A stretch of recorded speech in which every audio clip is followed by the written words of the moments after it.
existe la posibilidad, por ejemplo, de la idea de un proletariado. Hoy no existe la clase obrera clásica, ¿no? Entonces como que el proletariado, no, y además han dividido muchos, ¿no? Entonces, ¿cómo se puede hacer un cambio?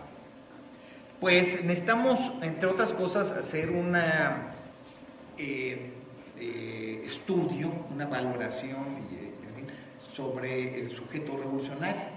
Resulta que lo que planteó Carlos Marx no se ha verificado. Él decía que la clase obrera era, por estas condiciones de explotación y su ubicación en un momento dado en el sistema capitalista, la que estaba destinada a liberar, a destruyendo este sistema, a liberarse y a liberar a la humanidad. Bueno, que esto era posible en un país de alto desarrollo. Él estaba pensando en Inglaterra, estaba pensando en Alemania, donde las fuerzas productivas estaban en ese entonces más desarrolladas, había una gran cultura, grandes tradiciones, organizaciones muy importantes. Pero esto lo estaba diciendo Marx en la capacidad revolucionaria del proletariado, cuando el proletariado era una entidad, un componente de la sociedad que estaba fuera de los derechos, carente de derechos, de una cantidad enorme de derechos sociales, laborales, políticos, etc. En el curso de la segunda mitad del siglo XX hay una incorporación de este segmento marginado, no considerado, a la sociedad. Es decir, a través de la lucha de los mismos obreros, de los mismos trabajadores, en la constitución de sindicatos, en los reconocimientos de los sindicatos, de los derechos laborales, de los derechos de participación política, de sus partidos. Entonces, esta clase obrera revolucionaria ya no es aquella que tiene todo que perder.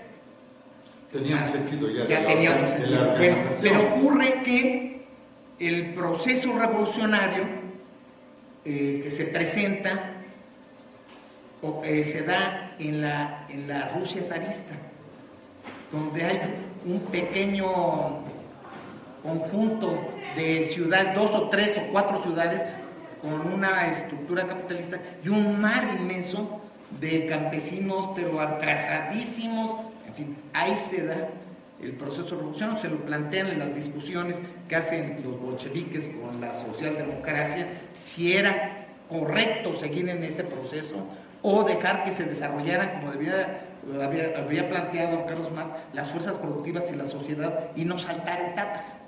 El choque, uno de los choques es reconstruir algo. ¿Y qué están haciendo la socialdemocracia alemana, sobre todo? Está planteando lo que dice Marx, le está diciendo a los rusos, bolcheviques rusos. ¿Y qué hacen los bolcheviques rusos? Otra cosa distinta a lo que planteaba Carlos Marx. Bueno, y ellos, una vez que se afianzan en el poder, empiezan a irradiar esa experiencia por todos lados. El poder soviético, el partido, como vanguardia, etcétera, etcétera. ¿Qué hacen los comunistas chinos? Todo lo que le dijeron los rusos que no había que hacer, eso hacen los comunistas chinos.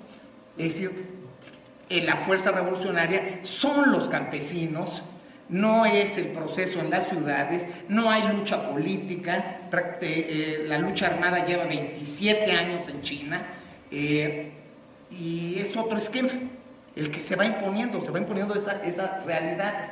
En esos proyectos, grandes proyectos, los cubanos hacen todo lo que se les da la gana, que no tiene nada que ver con las experiencias anteriores. Las propias realidades están imponiendo a las teorías, a las doctrinas, la necesidad de respuestas prácticas, políticas, programáticas, etc. Eso es lo que nosotros, ese espíritu abierto, crítico, de analizar cómo van modificándose los procesos, necesitamos ahora recuperarlo para construir un planteamiento diferente sobre el sujeto revolucionario. No es fácil, ¿no? Nadie dijo que esto iba a ser fácil. Bueno, volviendo refiriendo a mi teoría de la plusvalía. Puedo aceptar que solamente 100 personas en la historia han entendido mi teoría de la plusvalía.